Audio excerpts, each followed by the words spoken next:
presentación del libro de Rosemary Ford y Marisa Paredes, La etnicidad y la persistencia de la desigualdad. Este libro es la versión en castellano de un libro previamente publicado. Cuenta con varios colaboradores que se han reconocido por Rosemary al inicio, y es el tercer volumen de la serie sobre desigualdad. Tercer volumen que ya está mostrando algunas de las discusiones que se generan a partir del estudio y análisis de la desigualdad y de los conceptos asociados a ella.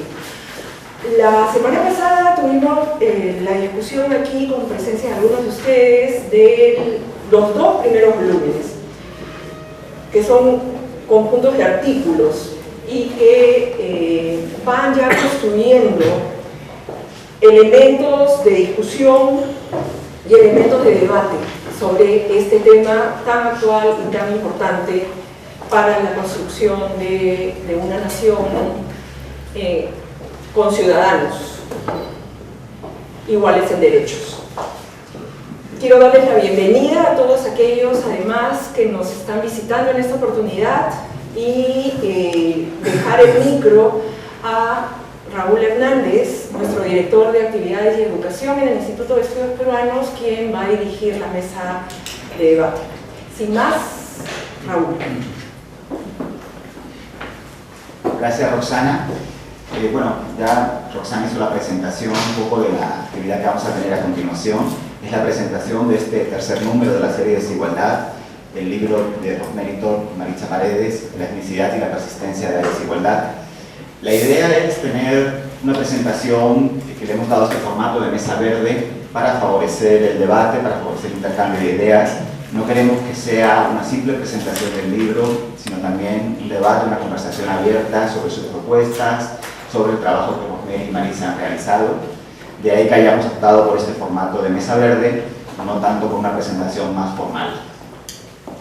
La dinámica que vamos a seguir, primero Rosemary nos va a hacer una pequeña presentación del libro, muy pequeñita, en la que nos va a contar los colaboradores que han participado y un poco los objetivos del texto, y a continuación daremos la palabra a Richard Webb y a Ricardo Cuenca, que harán los comentarios para posteriormente tener las reacciones de las dos autoras y abrir la mesa a la conversación y a las preguntas de todos los asistentes.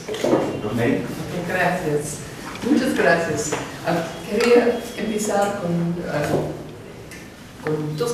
una cosita nomás, para decir que obviamente es un libro, la responsabilidad queda totalmente con Marisa y yo, aceptamos la responsabilidad, pero la celebración del libro, las cosas buenas, pertenecen a muchas personas. Y hay muy importante indicar que tuvimos colaboradores muy, muy importantes.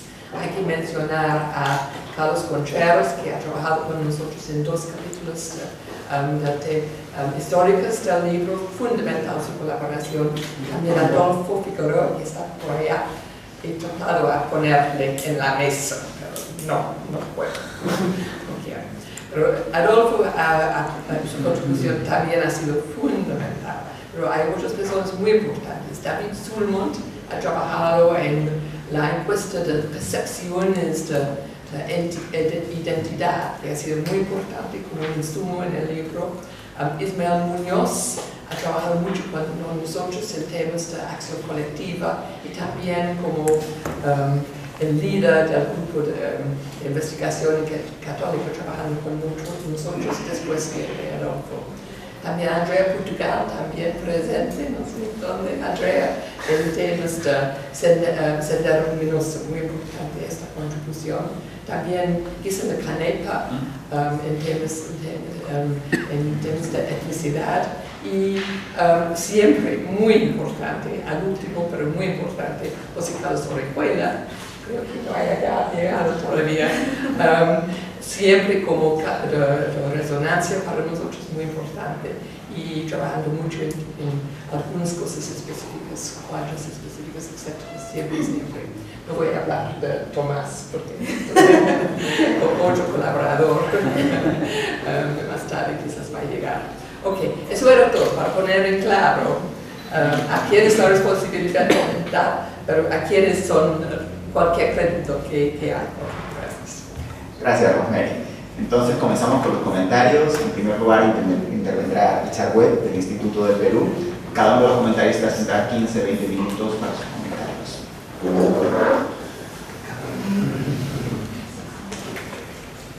Hola a todos. Hola. Ya. Hola a todos.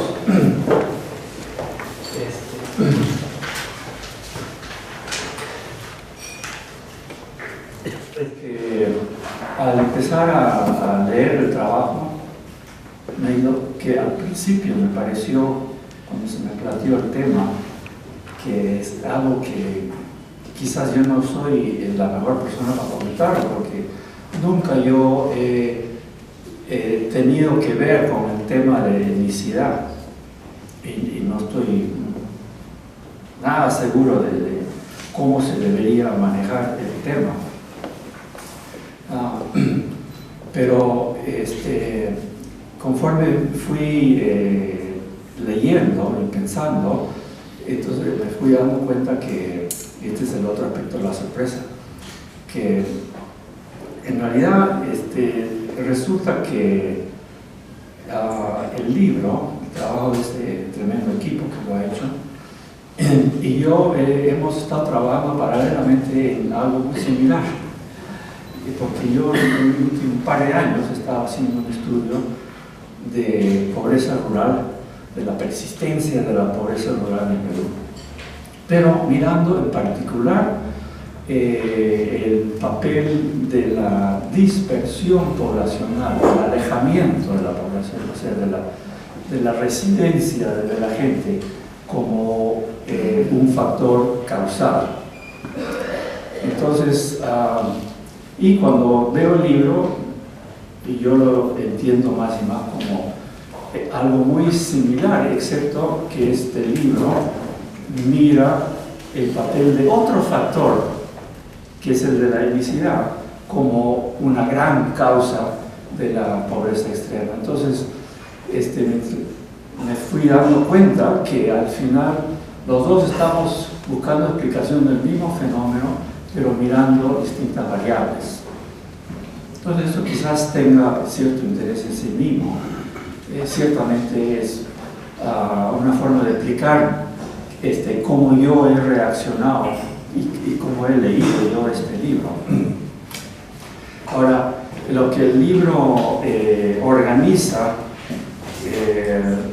entiendo, hasta donde he entendido, es dos tipos de evidencia con relación a esa relación entre etnicidad y pobreza y desigualdad del otro lado.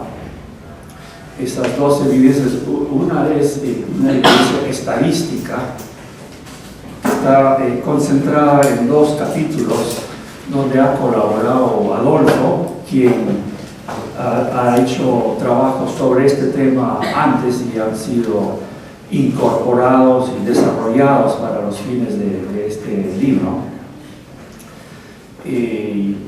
Pero la otra categoría de evidencia es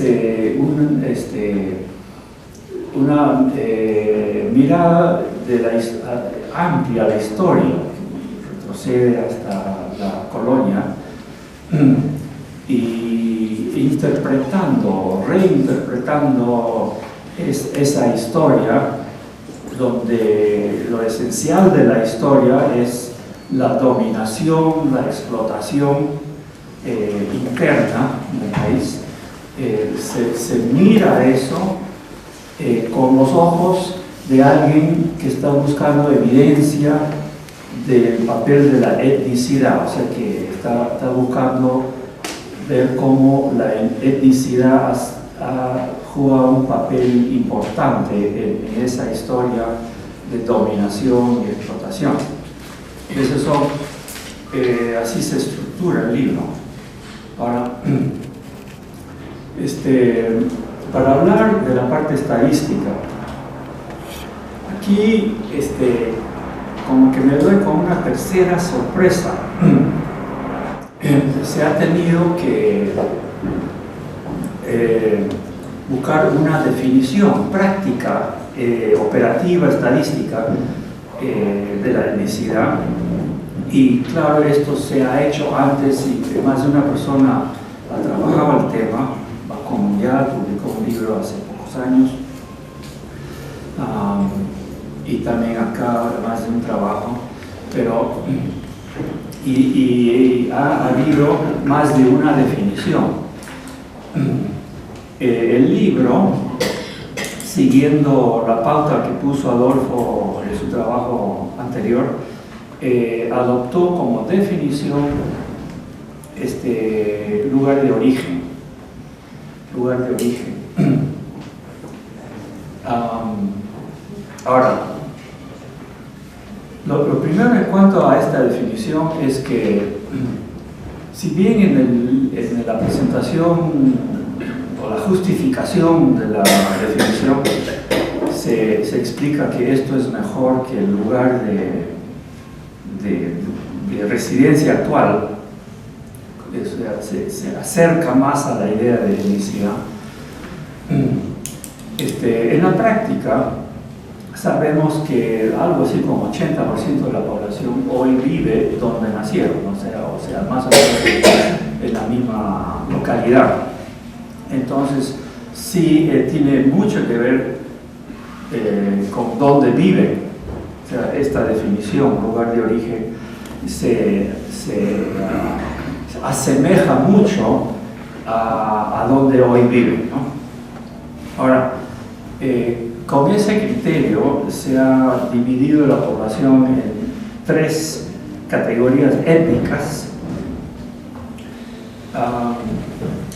Los blancos, mestizos y indígenas. Y a los blancos se ha definido, cada una de estas definiciones se refiere a lugar de origen, pero como decía, ese lugar de origen es muy cercano al lugar de donde vive. Entonces, el lugar para definir a los blancos son los distritos pitucos de Lima. Y eso da algo así, el libro dice 3,5% de la población. La gran población está dividida entre mestizos y indígenas. Ahora, a los mestizos se les ha definido como los que nacieron y por lo tanto mayormente viven en la Lima no pituca, o sea, el resto de Lima, y capitales. Ahí me quedé un poco, no estaba seguro porque me parece que hay una contradicción en la explicación. Si se trata de capitales de región nomás o capitales de provincias. En todo caso es el uno o el otro, ¿no? En todo caso, y eso es una población relativamente limitada. Esos son los mestizos, los limeños no pitucos y los que viven o nacieron en ciudades del resto del país que son capitales. Y creo que se refiere a capitales de región. Entonces los mestizos definidos de esa forma terminan siendo 27,5% de la población. Entonces el resto de la población vendría a ser indígena. Y ahí tenemos a 2 categorías que suman entre los dos 69%. Los rurales, pero también toda la población de los pequeños pueblos, o sea, lo pequeño urbano del país, que no llega a ser capital de región. Entonces, esa es la forma en que se ha... Entonces, esta clasificación entonces se cruza con datos de pobreza, educación, acceso a salud, el registro electoral, etc. Entonces una serie de datos que se toman como evidencia de una suerte distinta. O sea, según esas categorías de etnicidad, la gente tiene más o menos pobreza, o más o menos educación, más o menos salud, etc. Ese es el análisis estadístico. Ahora,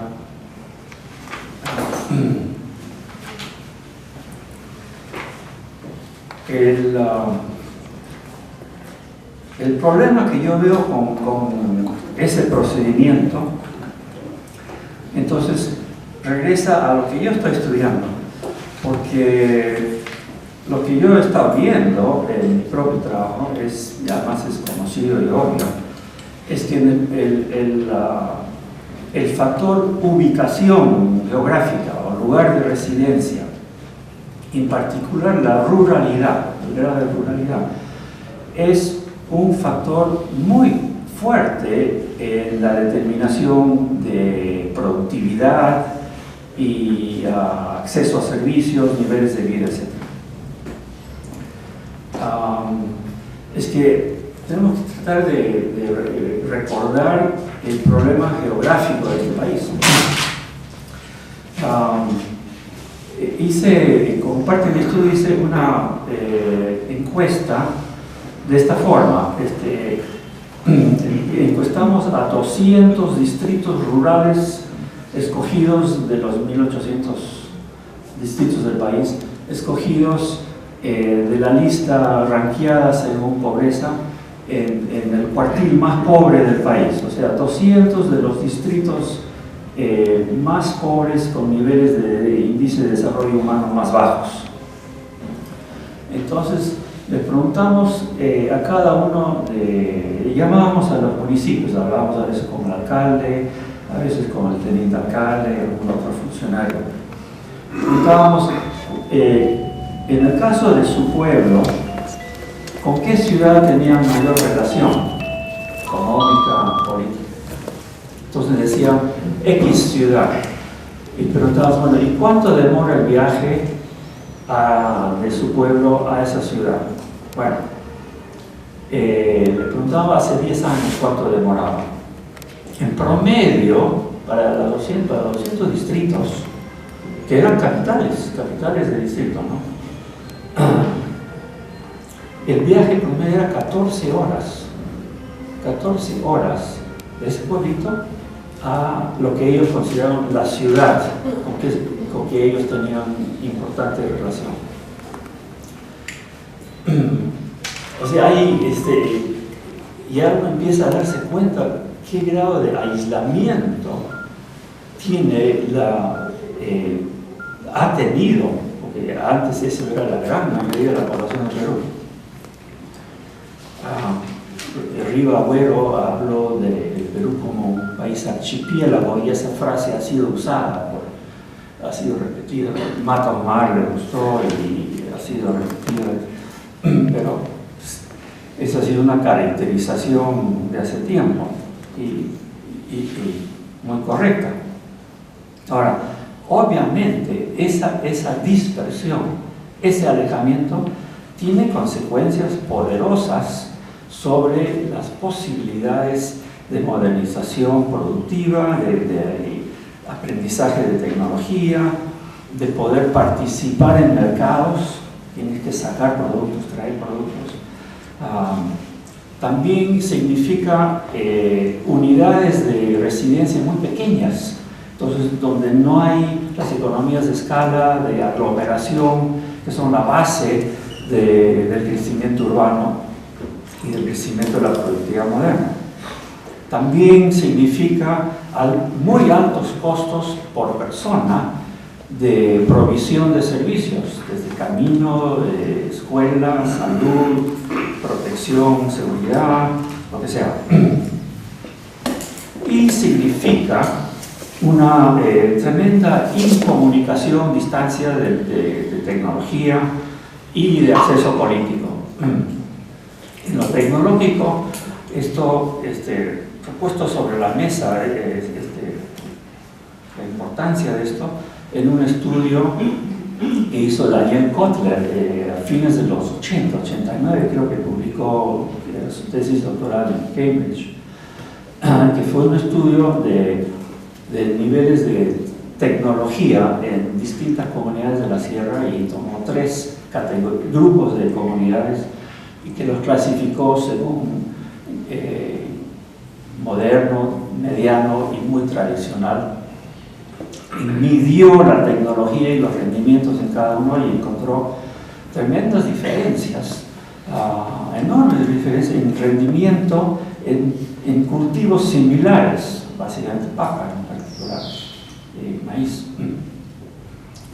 Pero cuando presenta sus datos de las distintas grupos de comunidades, lo que salta a la vista es que las comunidades con los rendimientos y las tecnologías más bajas tienen un promedio de 5 o 7 horas de viaje a alguna ciudad, mientras que las comunidades que tienen los rendimientos más altos están a media hora de una ciudad. O sea, ya en ese estudio, aunque el mismo Daniel como que no analiza ese aspecto, pero ahí están los datos, ¿no? Pero es algo que ha sido estudiado por otros y es muy evidente. Entonces queda, revisando cómo se ha definido etnicidad, estamos definiendo, el estudio que estamos comentando ha definido la etnicidad de una forma que crea una correlación muy fuerte entre 2 variables explicativas. La variable etnicidad, al menos obviamente hay un grado de correlación entre lo que ellos pintan como estas 3 diferencias étnicas, blanco, mestizo e indígena. Pero también hay una correlación muy fuerte con lugares de residencia, como ellos mismos han usado lugares de residencia como proxy entonces uno termina no estando seguro en qué grado las diferencias que ellos encuentran en términos de niveles de pobreza, en términos de acceso a educación, calidad de educación, lo que rinde la educación es un comentario muy bueno que en el libro no es solo años de escolaridad, sino que rinde a la gente esa educación. Pero todo eso está fuertemente correlacionado con esta variable que es simultáneamente, es una variable en este libro de etnicidad, pero también es una variable, y está definida así como lugar en términos de grado de distanciamiento. Los blancos en sus distritos están en el centro y todo está a la mano. Los que viven en los pueblos, que son los mestizos, y en los pueblos jóvenes de Lima, están un poco menos cerca de todo. Y claro, la población rural está lejos de todo. Entonces, eso inevitablemente tiene que tener efectos sobre pobreza, tecnología, desarrollo, etcétera. Entonces, no me queda claro, y creo que los datos así nomás, para mí, no constituyen una evidencia muy fuerte acerca del efecto de la etnicidad.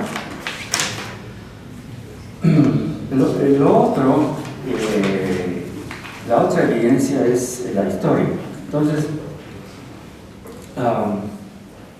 cuando empecé a leer esto, yo me imaginaba que esto iba a ser una exploración de mecanismos en la historia, mecanismos con intención étnica o efecto étnico. ¿Qué mecanismos? Como decía, no es un tema que yo he estudiado, pero lo que se me vino a la mente es que tendría que haber un inventario, una evaluación de mecanismos como a veces legales, leyes con nombre propio étnico, o quizás no están definidas así, porque siempre quizás la hipocresía ha sido una característica muy fuerte en la sociología peruana, pero sí uno leyendo entre líneas puede entender una ley, aunque no se justifica abiertamente, no es un apartheid abierto, pero sí tiene una intencionalidad en ese sentido menos abierta. Entonces, leyes podrían ser mecanismos obvios, pero también otro mecanismo con efecto fuerte étnico puede ser cómo se distribuye el presupuesto, ya que la gente, el indígena y el mestizo y el blanco viven en distintos lugares. Entonces, cómo se distribuye el presupuesto entre esos lugares. Y claro, el tercer tipo de mecanismo que podríamos mirar, que el libro podría mirar, serían mecanismos sociales, ya de discriminación personal, individual, social, pero que tiene efectos acumulativos.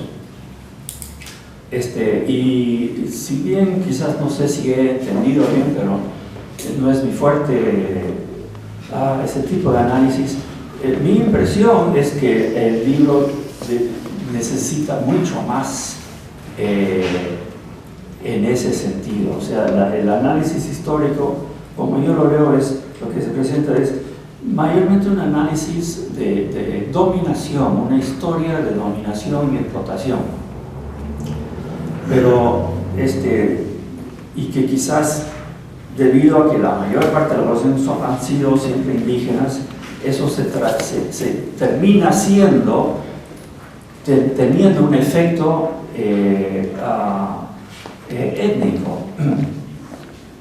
Pero si yo me pregunto, ¿cuál es entre los distintos factores que explican la dominación y la pobreza en el país?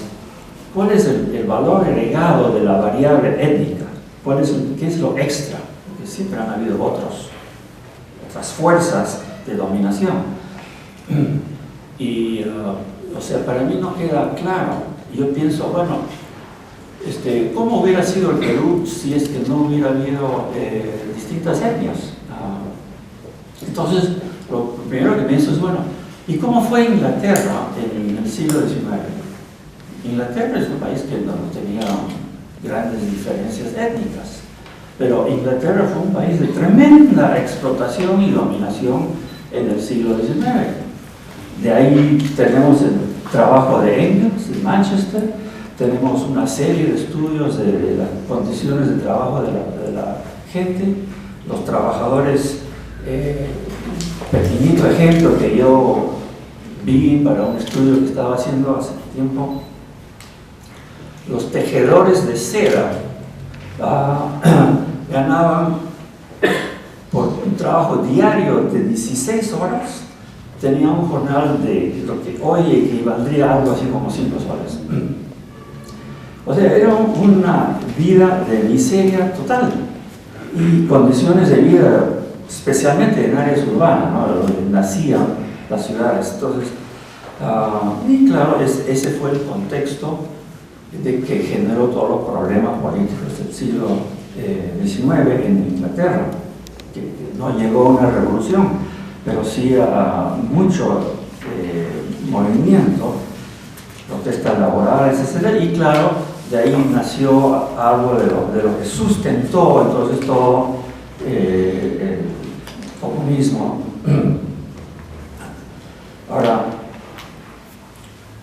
y también, no solo en Europa, o sea, a mediados del siglo XIX se dan las revoluciones en Francia, Rusia, Alemania, y esencialmente era un cuadro similar de tremenda dominación y explotación de esas poblaciones, donde no habían factores étnicos que jugaban un papel central en esa historia. Ahora, pensando en insistir en el caso peruano, es tratar de encontrar ese valor agregado étnico en el Perú, que puede ser que sí ha habido, simplemente, pero creo que necesita más análisis. Pero una de las cosas que yo miraría es qué diferencia hay entre la pobreza y la desigualdad de Cajamarca y de la Sierra Sur del país. Cajamarca es un país mayormente de blancos y que la gente habla castellano, y así ha sido mayormente, pero siempre Cajamarca ha sido rankeado entre las 2 o 3 regiones más pobres del país. Entonces, ¿cómo ha jugado el aspecto étnico ahí? Bueno, para terminar, una última posible luz sobre este tema étnico. O sea, si miramos lo que ha pasado los últimos 10 años en el Perú,